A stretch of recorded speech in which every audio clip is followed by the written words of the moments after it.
Hello, hello, hello everyone. Very good morning. সকাল সকাল মা এবং ভাইকে সঙ্গে করে নিয়ে গেছিলাম কালীতলায় পুজো দিতে। এটা আমাদের বনগাঁর ৭ ভাই কালীতলা মন্দির। অনেকেই জানো, কারণ মা প্রচণ্ড জাগ্রত, সবার অনেক অনেক মনস্কামনা পূরণ করে।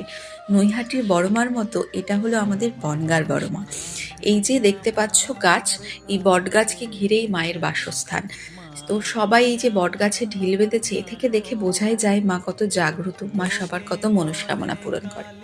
গোটা পৌষ মাস ভোর এবং সারা বছরই পুজো হয়, কিন্তু এই পৌষ মাসটা খুবই স্পেশাল। পৌষ মাসে এখানে মেলা বসে, গোটা ১ মাস ধরে মেলা চলে। খিচুড়ি ভোগ প্রসাদ বিতরণ হয়, অনেক কিছু। তো খুব ভালো করে মায়ের দর্শন এবং পুজো সেরে আমরা গেলাম মেলা ঘুরতে।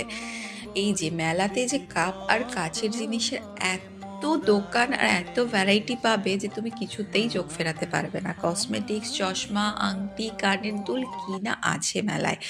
অনেক কিছু দেখে ঘুরে টুকটাক জিনিসপত্র কিনে তারপর ছোট্ট করে খাওয়া দাওয়া করে ফিরলাম বাড়ি। যারা কখনো মায়ের কাছে যাওনি, একবার অবশ্যই ঘুরে এসো, ভীষণ ভালো লাগবে।